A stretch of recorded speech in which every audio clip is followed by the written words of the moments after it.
Jaguar Design's objective is design leadership, and I really do feel that we are gaining ground in that very rapidly.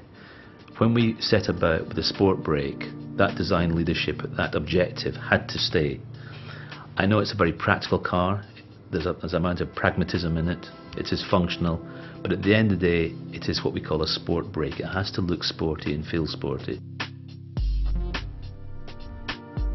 We've designed it so it still looks like an exotic car. It's not a functional box. It's got elegance about it, it's got beautiful lines about it, and that was very much one of our objectives when we set about designing it. And I think we've achieved something actually quite unique in many ways. There are a lot of estate cars out there which have a sportiness about them, but I think we've achieved something which is even more sporty without compromising the practicality of the car.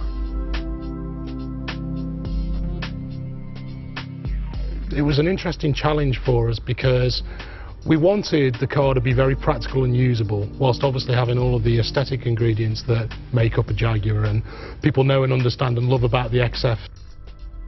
The XF saloon has a striking presence, and we wanted to retain those design cues. Now, the estate car has, by necessity, a fairly high roofline, but because of the rising waistline, it still gives the impression of this lovely tapering side window graphic, so the car still looks low and lean. And the fact that this graphic tapers down beautifully gives us a unique signature element for the XF Sportbrake. You've got this lovely drawn chrome loop that gives the car real length and elegance.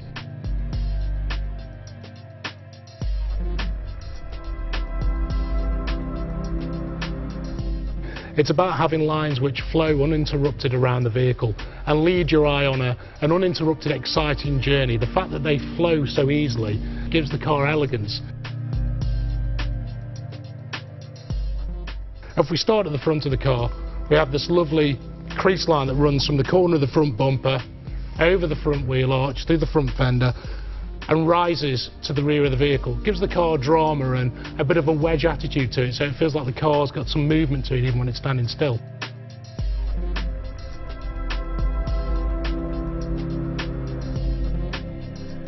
I think the rear aspect of XF Sportbrake is particularly strong.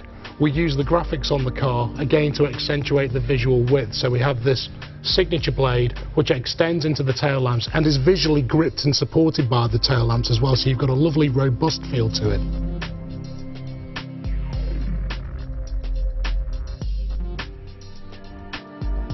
And ultimately these graphics point out to the rear wheel arch, which again is emphasising the muscularity of the car and those lovely broad shoulders from the rear view.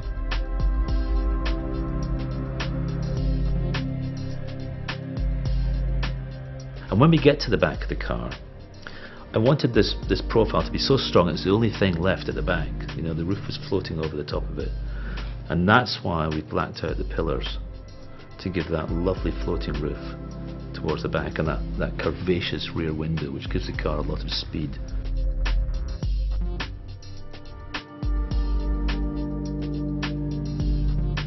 This is going to be a usable car.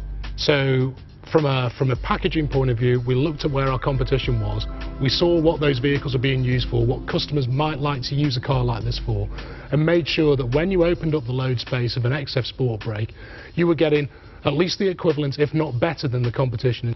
The thing for us was to do it in a very Jaguar way. All of those things that you would practically expect out of a Sportbrake, we built in from day one.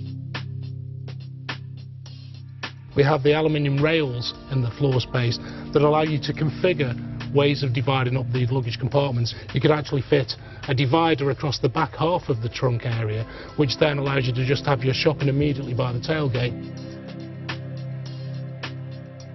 Another nice convenience feature on XF Sportbrake is the remote releases to fold the seats down.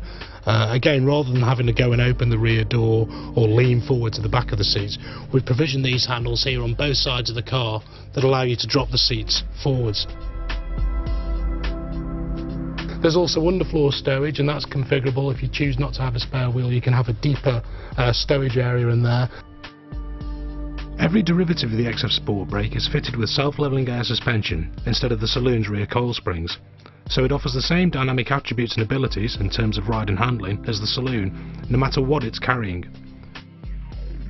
Additionally, you can also specify the XF Sportbrake with Jaguar's adaptive dynamic system. So, at the touch of a button, you alter the suspension and throttle calibration to deliver a more involving and sporty driving experience. I think this car is a perfect answer for many people. It's a very balanced car visually. It does look quite sporty, and that's very deliberate. It is a Jaguar, but it's also very usable. I can imagine I'm going to get my bike in the back of this quite easily. And that's something I actually need in my life these days, is to actually carry stuff around. So I love the car. In fact, I'm sure I'm going to have one.